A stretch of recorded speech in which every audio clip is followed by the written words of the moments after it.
몬테나주 로렐의 98년 11월 15일 밤은 여느 날과 다를 바 없었지만 비디오 대여점에서 일을 하고 있던 18세 미란다 페너에게는 악몽으로 변했습니다. 단 몇 분 만에 그녀는 잔인하게 공격당하고 폭행당해 죽었습니다. 미란다의 갑작스러운 죽음에 대한 정의가 실현될 수 있을까요? 공격이 있기 전 그 결정적인 순간에 무슨 일이 있었을까요?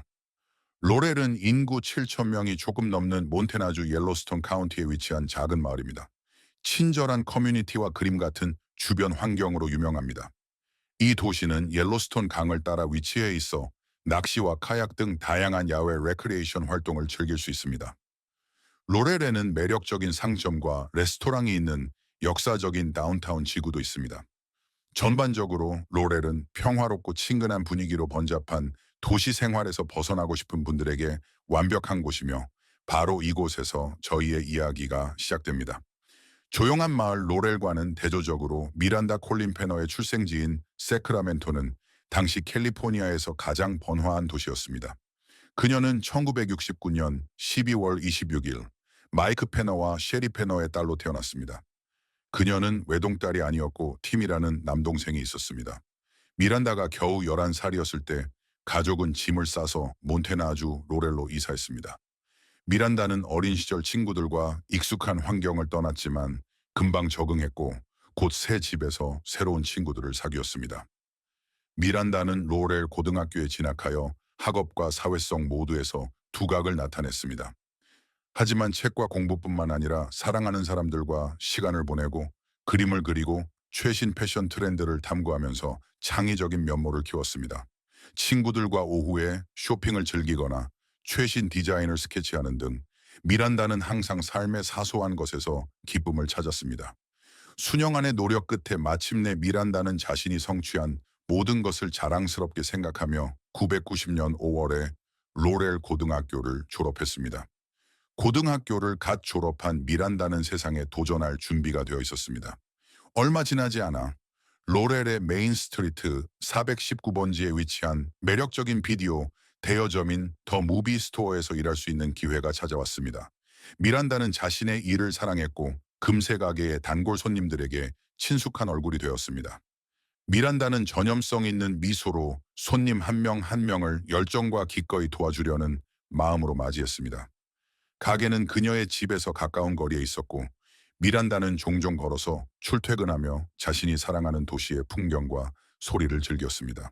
미란다는 자신의 삶에 만족하고 있었지만 운명은 잔인할 수 있고 맑은 날 번개처럼 비극은 곧 닥쳐왔습니다.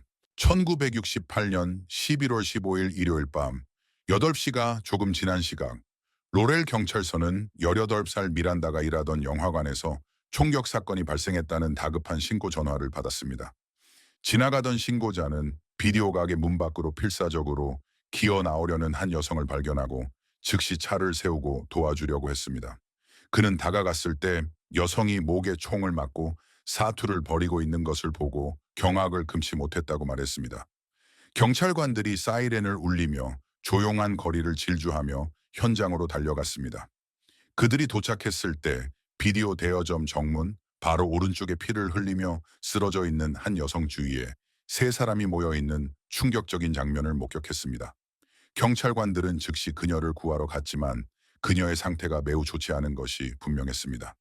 온몸이 피에 흠뻑 젖어 있어 부상 부위를 파악하기 어려웠습니다. 그녀는 의식이 없었고 희미한 맥박으로만 아직 살아있다는 것을 알 수 있었습니다. 경찰관들은 그녀의 생명을 구하기 위해 신속하게 행동해야 한다는 것을 알고 있었습니다. 그들은 그녀를 안정시키기 위해 노력하는 동안 목에 깊은 상처가 있는 것을 발견하고 가슴이 내려앉았습니다. 총격 사건이 발생한 것인지 아니면 더 사악한 일이 벌어진 것인지 궁금해졌습니다. 경찰관들은 의료진을 현장으로 불러 피해자를 살리기 위해 할 수 있는 모든 조치를 취했습니다. 시간과의 싸움이었습니다.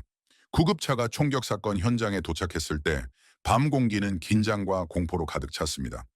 경찰관들은 중상을 입은 피해자를 구급차로 옮기기 위해 신속하게 움직였고 구급차는 사이렌을 울리며 거리를 질주해 피해자를 빌링스의 세인트 빈센트 병원으로 데려가기 위해 대기 중인 헬기가 있는 인근 장소로 향했습니다. 병원에 도착하자마자 피해자는 즉시 수술실로 옮겨졌고 숙련된 외과 의사팀이 쉴 새 없이 수술에 임했습니다. 병원 안은 긴박감으로 가득 찼고 모두가 피해자의 생명을 구해야 한다는 단 하나의 목적을 가지고 함께 노력했습니다. 얼마 지나지 않아 피해자가 다름 아닌 미란다로 확인되었습니다. 한편 영화관에서는 분주한 움직임이 있었습니다. 경찰관들이 약간 열려있는 가게 뒷문을 통해 들어온 것이었습니다. 가게 안은 아수라장이었습니다. 가게는 완전히 혼란스러웠지만 그게 최악은 아니었습니다. 가게 뒤쪽에서 정문으로 이어지는 피해 흔적이 있었고 미란다가 고통스럽게 기어간 것이 분명했습니다. 경찰관들은 그 광경을 보고 충격을 받았습니다. 범죄 현장을 확보한 후 그들은 로렐 경찰서와 옐로스톤 카운티 보안관 사무실의 지휘부와 형사들에게 신속하게 알렸습니다. 형사들이 도착하자마자 그들은 곧바로 작업에 착수했습니다. 그들은 가게 외관을 실측하고 스케치한 후 재빨리 안으로 들어갔습니다. 현장은 끔찍했고 형사들은 지문과 신발 지문을 찾으며 공포에 떨지 않을 수 없었습니다. 카메라 플래시가 방 안을 가득 채우며 장면을 촬영하고 마지막 디테일까지 포착했습니다. 정의를 실현하기 위해 그들은 가해자를 법의 심판대에 세우는 데 도움이 될 수 있는 여러 가지 물리적 물품을 압수했습니다. 순찰대원들은 더 많은 정보를 수집하고 목격자를 찾기 위해 주변 지역을 샅샅이 뒤지며 문을 두드리고 지역 주민들과 대화를 나누었습니다. 웰스 경관이라고만 밝힌 한 경관은 곧 미란다의 상태를 확인하고 수사에 도움이 될 수 있는 중요한 증거를 확보하기 위해 범죄 현장에서 세인트 빈센트 병원으로 급파되었습니다. 병원에 도착하자마자 그는 수술실로 안내되어 멸균 가운을 입고 수술실로 들어갔습니다. 그곳에서 그는 미란다의 생명을 구하기 위한 의사의 용감한 노력을 목격했지만 안타깝게도 그날 밤 10시가 한 분 지나자 미란다는 사망 선고를 받았습니다. 미란다의 부상이 너무 심각했습니다. 모두에게 가슴 아픈 순간이었습니다. 미란다의 사망 소식은 들불처럼 퍼져나갔고 곧 그녀의 가족들에게도 전해졌습니다. 비극의 무게는 벽돌 한 덩어리처럼 그들을 덮쳤고 그들은 망연자실해하며 현실을 받아들이기 위해 고군분투했습니다. 다음 날인 1968년 11월 16일 톰 베넷 박사가 켄 뮬러 박사의 도움을 받아 미란다의 시신을 부검했습니다. 검사 결과 미란다는 칼에 찔려 목이 잘려 생존 가능성이 없다는 잔인한 진실을 발견했습니다. 그들이 발견한 유일한 다른 상처는 오른쪽 검지의 방어용 열상뿐이었습니다. 경찰은 안타깝게도 그녀의 죽음을 타살로 분류했습니다. 미란다의 비극적인 죽음 이후 형사와 법 집행관들은 범인을 잡기 위해 강도 높은 수사에 착수했습니다. 그들은 수백 명의 사람들을 인터뷰하고 가능한 모든 단서를 검토했습니다. 하지만 최선의 노력에도 불구하고 용의자를 찾거나 명확한 범행 동기를 밝혀내지 못했습니다. 비디오 가게의 금전 등록기에서 소량의 현금이 사라졌다는 점에 주목한 형사들은 강도가 범행 동기가 될 가능성을 완전히 배제할 수 없었습니다. 그 후 며칠은 수사가 막다른 골목에 부딪히는 것 같아서 좌절과 절망으로 가득 차 있었습니다. 몇 달이 지났지만 사건은 여전히 진행 중이었으며 형사들은 단서를 찾기 위해 지칠 줄 모르고 계속 노력했습니다. 그 와중에도 미란다의 가족은 희망을 포기하지 않고 직접 나서서 문제를 해결했습니다. 그들은 미란다의 사진과 몬테네에서 살해당하다라는 잊혀지지 않는 문구가 적힌 포스터를 인쇄하여 전국 곳곳에 붙였습니다. 불확실성과 슬픔 속에서도 미란다를 위한 정의를 찾겠다는 그들의 결심은 흔들리지 않았습니다. 미란다가 잔인하게 살해된 지 2년이 지난 2000년의 더운 7월 어느 날 도슨 카운티 보안관들은 교통사고와 관련하여 신문하고 싶은 한 남성에 대한 제보를 받았습니다. 보안관은 몬테나주 글렌디브 마을에서 신원을 밝히지 않은 이 남성을 발견하고 체포하려고 했습니다. 하지만 경찰이 다가가기도 전에 이 남성은 총을 꺼내 경찰관 중 한 명의 다리에 총을 쐈습니다. 순식간에 조용하던 마을은 경찰관들이 엄폐물을 찾고 방역하면서 아수라장으로 변했습니다. 총격전은 결국 남성의 사망으로 끝났습니다. 이 남성의 사망 소식은 곧 미란다의 미해결 살인사건에 대한 새로운 소문과 추측을 불러일으켰습니다. 그는 죽기 전 자신이 1968년 미란다의 잔인한 살인사건에 연루되었다는 충격적인 주장을 한 것으로 알려졌습니다. 이러한 소문은 당시 옐로스톤 카운티 보안관 척 맥스웰의 관심을 끌기에 충분했습니다. 그는 미란다를 살해한 범인을 정의의 심판대에 세우기 위해 모든 수단을 동원하기로 결심했습니다.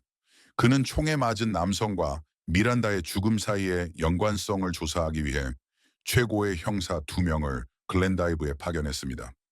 철저한 조사 끝에 형사들은 소문이 근거가 없고 확인되지 않았다고 보고했습니다. 미란다의 범인을 찾기 위한 수색은 계속되었습니다. 몇 년이 지났지만 살인사건은 여전히 미제로 남아있었습니다. 2006년 2월 이 사건은 이번에는 몬텔 윌리엄 쇼라는 전국 텔레비전 프로그램에서 다시 주목을 받았습니다. 미란다의 유족인 셰리는 이 사건에 대한 정보를 가지고 있다고 주장하는 심령술사 실비아 브라운과 함께 쇼에 출연했습니다. 쇼에서 실비아는 범인이 비디오 가게의 고객이며 주변을 맴돌고 있다고 믿었다고 밝혔습니다. 또한 19살과 24살의 두 남성이 미란다의 죽음에 책임이 있으며 이들이 가게 방영 5마일 이내에 살고 있다고 말했습니다. 심령술사 실비아에 대한 감정적 혼란과 회의에도 불구하고 셰리는 미란다의 사건을 더 많은 사람들의 관심을 끌기 위해 방송에 출연하는 것이 중요하다고 믿었습니다. 결국 그것은 의심이나 두려움이 아니라 딸의 기억을 기리고 그녀의 무의미한 죽음에 대한 정의를 찾기 위한 것이었습니다. 몬텔 윌리엄스 쇼는 미란다 사건의 전환점이 되었습니다. 쇼가 방영된 후 셰리는 쇼를 본 사람들로부터 전화와 편지가 쇄도하기 시작했습니다. 셰리는 희망에 부풀어 미란다 사건을 수사 중인 형사들에게 자신이 받은 모든 정보를 전달하기 시작했습니다. 하지만 긍정적인 단서에도 불구하고 형사들은 미란다를 죽인 범인을 찾을 수 있는 구체적인 증거를 발견하지 못했습니다. 몇 년이 지났지만 셰리는 희망을 포기하지 않았습니다. 그녀는 딸의 잔인한 살인사건에 대한 단서를 계속 받았습니다.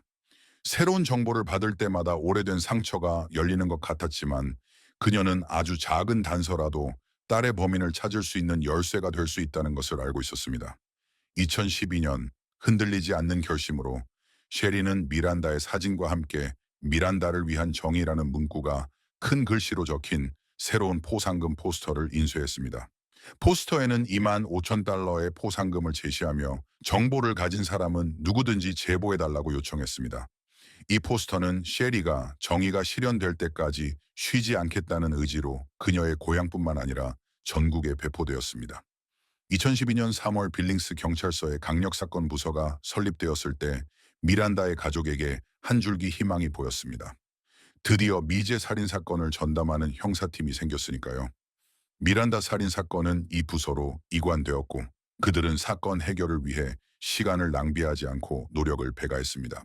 프랭크 프리츠와 셰인 벤크로프트 두 형사가 수사를 맡아 기존 단서를 검토하고 새로운 단서를 찾았습니다. 미란다의 살인사건을 수사하는 강력사건 부서의 다른 형사들은 마침내 정의가 실현될 것이라고 확신했습니다. 그들은 커뮤니티의 사람들이 사건을 해결할 수 있는 정보를 가지고 있다는 것을 알고 있었습니다. DNA 검사의 새로운 기술 발전과 꾸준한 단서 확보로 그들은 범인의 시대가 끝났다고 확신했습니다. 2013년 10월 베벌리 세일러라는 여성이 미란다 패너 살인 사건에 대한 중요한 정보를 가지고 있다며 당국에 연락했습니다. 벤크로프트 형사는 그녀와 전화 통화를 하게 되었고 그녀가 밝힌 내용은 그를 놀라게 했습니다. 베벌리는 이전에 데이비드 세일러라는 남자와 결혼한 적이 있었고 이전 결혼에서 자녀가 있었습니다. 미란다가 살해당할 당시 두 사람은 로렐에 살고 있었습니다. 베벌리는 데이비드의 의부사들인 제커리 오닐이 범행에 연루되었다고 믿었으며 그를 폭력적인 사람으로 묘사했습니다. 그녀는 자신을 매우 불안하게 했던 구체적인 사건에 대해 이야기하며 제커리의 성격에 대해 불안한 초상화를 그렸습니다. 베벌리에 따르면 남편은 수년 동안 여러 차례에 걸쳐 제커리가 살인사건 당일 밤 영화를 빌렸다고 언급했습니다. 그녀는 살인사건 직후 몬테나를 떠났지만 돌아온 후 기억이 떠올라 당국에 신고하게 되었습니다. 벤크로프트 형사는 정보를 환영했지만 베벌리의 주장에 진실이 있는지 확인하기 위해 더 조사해야 한다는 것을 알고 있었습니다. 더 깊이 파고든 벤크로프트 형사는 살인사건 당시 제커리가 그 지역에 거주하고 있었다는 사실을 발견했지만 그를 범죄와 연관시킬 만한 다른 증거는 없었습니다. 형사들에게는 또 다른 좌절의 막다른 골목이었습니다. 몇 년이 지나면서 여러 사람이 미란다의 살인을 자백했지만 각 주장은 거짓 단서로 판명되었고 형사들은 거짓 자백을 추적하게 되었습니다.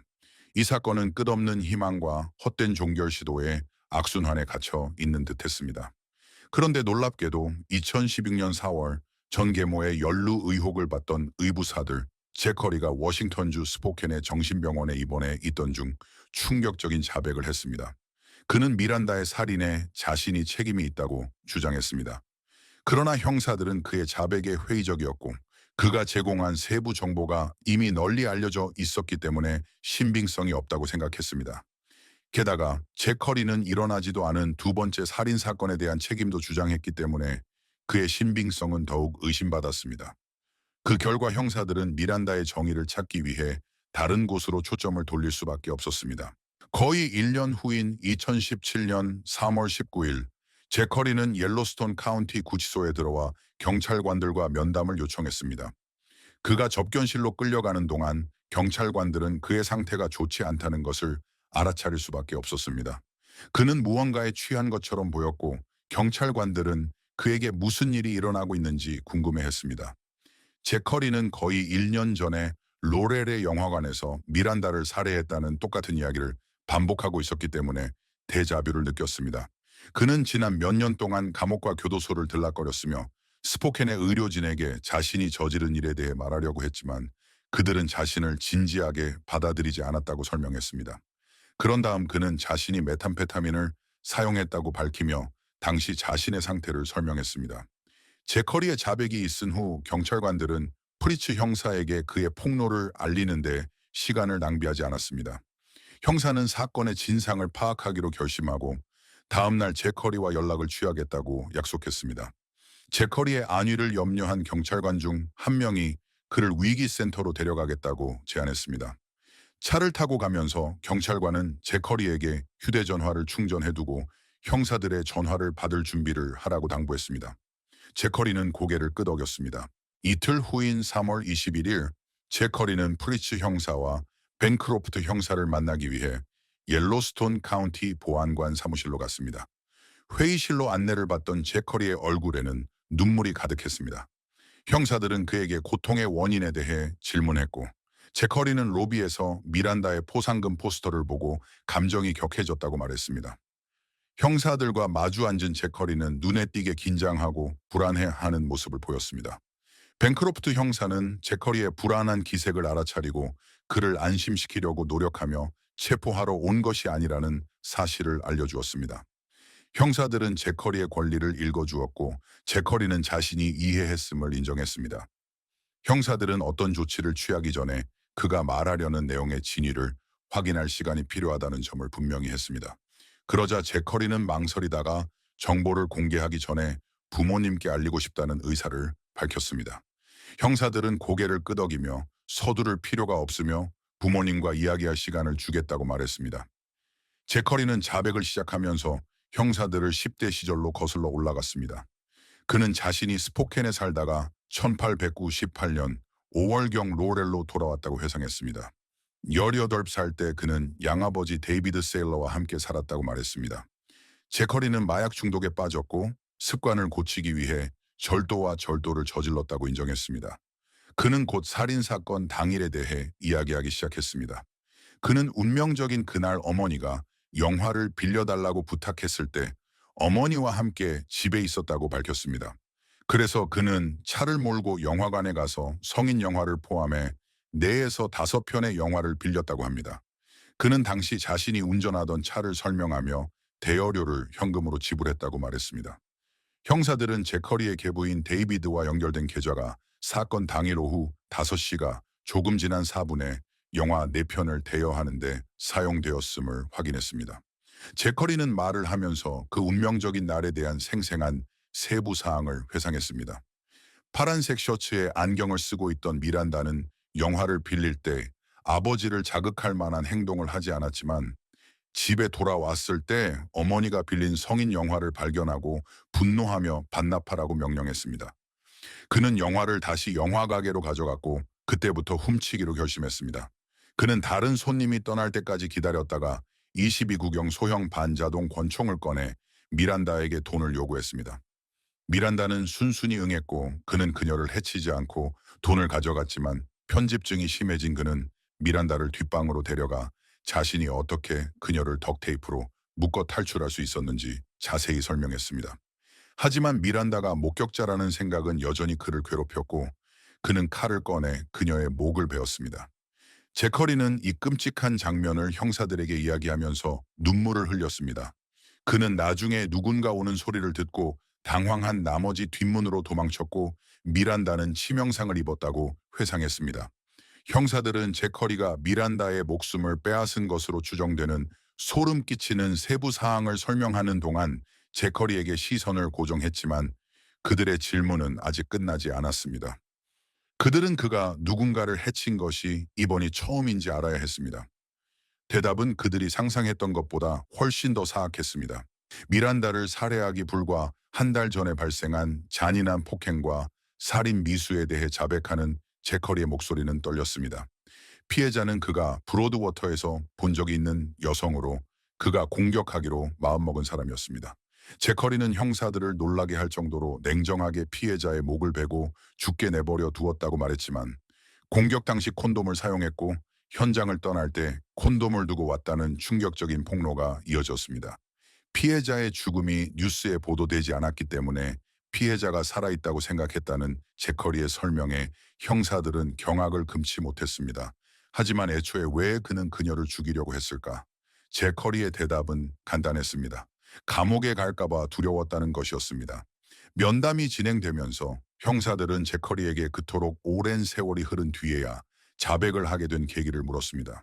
그는 이복형이 2013년 화재로 사망한 이후 자신을 괴롭혀온 죄책감과 후회에 대해 이야기했습니다. 제커리는 우울증에 시달렸고 자살을 고려한 적도 있었으며 이제 자신의 범죄를 인정할 때가 되었다고 생각했다고 밝혔습니다. 형사들은 의심할 여지 없이 그의 설명이 매우 상세하고 일관성이 있어 놀랐지만 그럼에도 불구하고 회의적인 태도를 유지했습니다. 그래서 그들은 그에게 왜 그를 믿어야 하는지 물었습니다. 이에 대해 제커리는 대중에게 공개되지 않은 구체적인 내용을 알고 있다고 자신 있게 대답했습니다.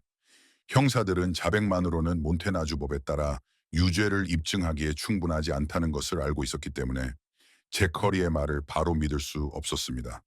정의가 실현되려면 보다 구체적인 증거가 필요했습니다. 신문이 끝나자 형사들은 사건 해결에 필요한 모든 증거를 확보하기 위해 마지막으로 한 가지 조치를 취했습니다. 그들은 제커리의 허락을 받아 그의 구강 면봉을 채취하여 DNA 샘플을 채취했습니다. 샘플은 조심스럽게 포장되어 분석을 위해 몬테나 법의학 부서로 보내졌고 그 결과가 미란다에게 정의를 실현할 수 있는 마지막 퍼즐 조각이 되기를 바랐습니다. 프리츠 형사와 뱅크롭트 형사는 제커리와 면담한 후 그의 자백을 입증하기 위해 노력했습니다. 그들은 제커리가 언급한 다른 사건을 조사하는 것으로 시작했습니다. 두 형사는 조사를 통해 빌링스 경찰서의 미제 사건을 찾아냈고 즉시 크루거 형사와 공유했습니다. 크루거 형사는 메모를 비교한 결과 제커리의 자백이 1968년 9월 5일 줄리아 릴레툰이라는 신문 배달원을 잔인하게 공격한 사건과 일치한다는 확신을 갖게 되었습니다. 이를 염두에 두고 크루거 형사는 사건의 DNA 증거를 채취하여 제커리에게서 채취한 구강 면봉과 비교했습니다. 2017년 4월 18일 몬테나 법의학 부서는 범죄 현장에서 발견된 콘돔의 DNA 프로파일이 제커리와 일치한다는 놀라운 소식을 전했습니다. 증거는 부인할 수 없었고 오랫동안 숨겨져 있던 제커리의 범죄가 마침내 세상에 드러났습니다. 프리츠 형사와 뱅크로프트 형사는 여기서 멈추지 않았습니다. 두 형사는 수사를 통해 제커리의 친구인 SB라는 이름을 가진 한 남자를 찾아냈습니다. SB는 17년 5월 형사들과의 인터뷰에서 자신이 어렸을 때부터 제커리를 알고 지냈으며 제커리가 폭력적인 성향이 있었다고 밝혔습니다. SB는 제커리의 폭력적인 행동에 대한 구체적인 사례를 회상하며 제커리가 형사에게 자백하기 2달 전에 미란다를 죽였다고 자백했다는 사실도 밝혔습니다. SB는 특히 미란다와 그녀의 가족을 알고 있었기 때문에 제커리의 자백에 큰 충격을 받았습니다. SB는 형사들에게 2013년 화재로 사망한 제커리의 이복형에 대해 이야기했습니다. 제커리는 의붓 동생의 죽음에 대한 정의를 추구했고 관련자들이 유죄 판결을 받았을 때 정의가 실현되었다고 생각했습니다. SB는 제커리에게 미란다의 가족도 정의를 받을 자격이 있다고 말하며 자수할 것을 권유했다고 말했습니다. SB는 제커리를 보안관 사무실로 데려가 형사들과 면담했다고 말했습니다. 형사들은 SB의 이야기에 충격을 받았고 퍼즐에 추가할 또 다른 증거를 얻게 되었습니다. 같은 해 5월 프리츠 형사와 벤크로프트 형사는 제커리와 다시 한번 인터뷰를 하기 위해 워싱턴주 스포켄으로 향했습니다. 제커리가 이야기를 시작하자마자 형사들은 아직 모든 것을 듣지 못했다는 사실을 깨달았습니다.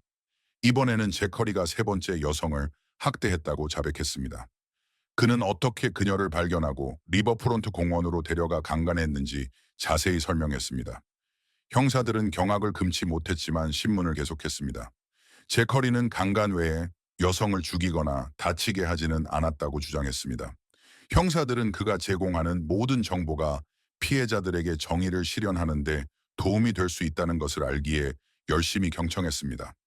프리츠 형사는 제커리의 극악무도한 범죄와 연관될 수 있는 모든 사건을 찾아내기로 결심했습니다. 오텀 프라이의 도움으로 1919년에 신고된 학대 사건 기록을 검색한 결과 신문 배달부 줄리아 학대 사건 발생 일주일 후인 1919년 9월 12일 리버프론트 공원에서 발생한 사건이 있었습니다. 프리츠 형사는 사건을 더 깊이 파헤치던 중 피해자의 신고와 제커리의 사건 설명 사이에 섬뜩한 유사점을 발견했습니다. 피해자는 병원에서 검사를 받았고 DNA 증거가 회수되었습니다. 프리츠 형사는 이 DNA 증거를 제커리에게서 채취한 샘플과 비교하기로 결정했고 그 결과는 부인할 수 없는 일치였습니다. 이로써 제커리의 이야기는 더욱 확고해졌습니다. 안타깝게도 이 사건의 피해자는 2013년에 세상을 떠났지만 프리츠 형사는 제커리로 인해 피해를 입은 모든 사람들을 위해 정의를 실현하겠다는 의지가 그 어느 때보다 확고했습니다. 제커리에 대한 모든 강력한 증거를 발견한 후 형사들은 이제 행동에 나서야 할 때라는 것을 알았습니다. 제커리는 2017년 5월 워싱턴주 스포켄에서 인터뷰를 한 후 문제가 발생했고 2017년 12월부터 강도 및 무기 소지 혐의로 징역형을 선고받고 2024년 2월로 출소일이 예정되어 있었습니다. 그러나 제커리는 1998년 9월 미란다를 잔인하게 살해하고 신문 배달원을 학대하고 살인 미수를 저지른 혐의로 워싱턴에서 몬태나로 이송되었습니다.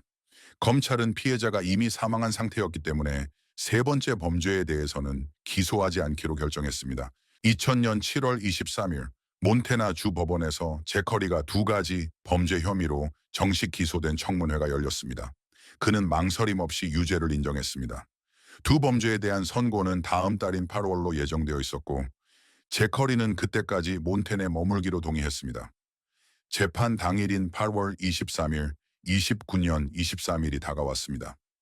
제커리가 선고를 받게 될 지방법원 법정하는 감정이 격렬하게 달아올랐습니다. 제커리는 쇠사슬과 수갑을 찬 채로 끌려나갔습니다. 사람들이 자리에 앉자 지방법원 판사 제시카 페어는 모든 사람에게 어떤 폭발도 용납되지 않을 것이라고 경고하는 발표를 했습니다. 그녀는 제커리를 가리키며 법정에 경찰관이 있다는 사실을 상기시켰습니다. 법정의 긴장감은 팽팽했고 모두가 앞으로 일어날 일에 대한 기대감으로 숨을 죽였습니다. 법정은 벤크로프트 형사의 증언을 열심히 경청하며 제커리가 간과되었던 사건의 용의자가 된 과정을 이야기했습니다. 1998년 9월 5일 테러의 피해자 줄리아가 용감하게 증언대에 오르자 공기는 더욱 무거워졌습니다. 그녀는 그날을 자신의 인생에서 최악의 날이자 순수한 악과 마주한 날이라고 묘사하며 그 운명적인 날의 끔찍한 세부 사항을 공유했습니다. 줄리아가 제커리가 자신을 학대하고 턱과 목, 손과 팔을 반복적으로 찌른 방법을 이야기하자 법정은 흐느낌과 눈물로 가득 찼습니다. 그녀는 자신이 암에 걸린 미혼모라고 말하며 가해자를 설득하려고 노력했지만 소용이 없었다고 설명했습니다. 이 공격으로 그녀는 영구적인 부상을 입어 거동이 제한되고 평생 고통을 겪어야 했습니다. 하지만 트라우마는 여기서 끝나지 않았고 줄리아는 공격 이후 우울증과 불안에 시달려야 했습니다. 법정에서 많은 사람들에게 감동을 준 강력한 증언이었고 검찰은 제커리에게 가장 가혹한 형을 구형했습니다. 저는 줄리아 릴레툰이고 연쇄 살인범의 생존자입니다. 미란다의 부모가 법정에 서자 긴장감이 법정에 가득 찼습니다. 자녀를 잃은 아픔이 아직 생생하고 생생한 상황에서 제커리가 의자에 앉아 있는 모습은 그들의 감정을 자극할 뿐이었습니다. 미란다의 어머니 셰리가 말을 시작하자 그녀의 목소리는 간신히 분노를 억누르며 떨렸습니다. 제고닐, 넌 내게 닥칠 모든 끔찍한 일을 당해도 싸. 내 영혼에는 용서도 없고 내 생각에 후회도 없어. 그는 분노에 찬 눈빛으로 제커리를 노려보며 그를 사악한 괴물이라고 부르며 도끼를 품은 말을 뱉어냈습니다. 그는 계속해서 자신의 딸에게 저지른 비열한 행동에 대해 자신의 영혼에서 용서를 찾을 수 없다고 말했습니다. 그의 말은 법정에 울려 퍼졌고 제커리의 행동이 그가 상처를 준 모든 사람의 삶을 영원히 산산조각 냈다는 것을 분명히 보여주었습니다. 제커리의 변호인인 크리스 코펜하버는 법정에 섰을 때 의뢰인에 대한 다른 그림을 그렸습니다. 그녀는 제커리의 필로폰 중독이 10살의 어린 나이에 시작되어 수년에 걸쳐 점점 더 심해졌다고 밝혔습니다. 그러나 코펜하버는 제커리가 경찰에 자신의 범죄를 자백한 이후 변화했다고 법정에서 말했습니다. 그녀는 그가 변화할 능력이 있고 두 번째 기회를 받을 자격이 있다고 믿었습니다.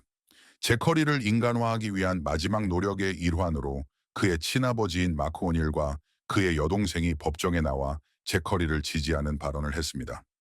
그들은 미란다의 가족에게 진심 어린 사과를 전하며 그들이 겪은 가슴 아픈 시련에도 불구하고 앞으로 나아갈 수 있기를 바란다는 희망을 표명했습니다.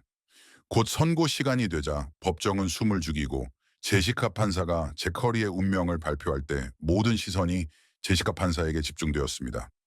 판사가 제커리에게 선고할 형량을 발표하자 팽팽한 긴장감이 감돌았고 정적은 귀를 막았습니다. 판사는 제커리가 미란다와 줄리에게 저지른 잔악 행위에 대해 1, 2 종신형이 아닌 종신형을 선고했습니다. 하지만 그게 전부가 아니었습니다. 제커리는 또한 3급 고위험 폭력 범죄자로 지정되어 남은 평생 동안 면밀한 감시를 받게 되었습니다. 범죄의 심각성으로 인해 그는 거리에서 격리되어야 했고 판사는 최소 30년 이상 복역할 때까지 가석방 자격이 없다는 점을 분명히 했습니다. 제커리가 법정으로 끌려가면서 남은 여생을 자신이 피해자들에게 가한 공포의 대가를 치르며 살아야 한다는 사실을 알기에 형량의 무게가 법정에서 느껴졌습니다. 그리고 미란다 페너 사건은 그렇게 끝이 났습니다. 오랫동안 정의를 피해왔던 한 남자가 극악무도한 범죄에 대한 책임을 지게 된 것입니다. 정의는 실현되었지만 그의 행동으로 인한 상처는 피해자와 그 가족들에게 영원히 남을 것입니다. 하지만 제커리가 범죄를 자백하지 않았다면 사건이 해결될 수 있었을까요? 이 시점에서 또 다른 범죄를 보지 않으셨나요?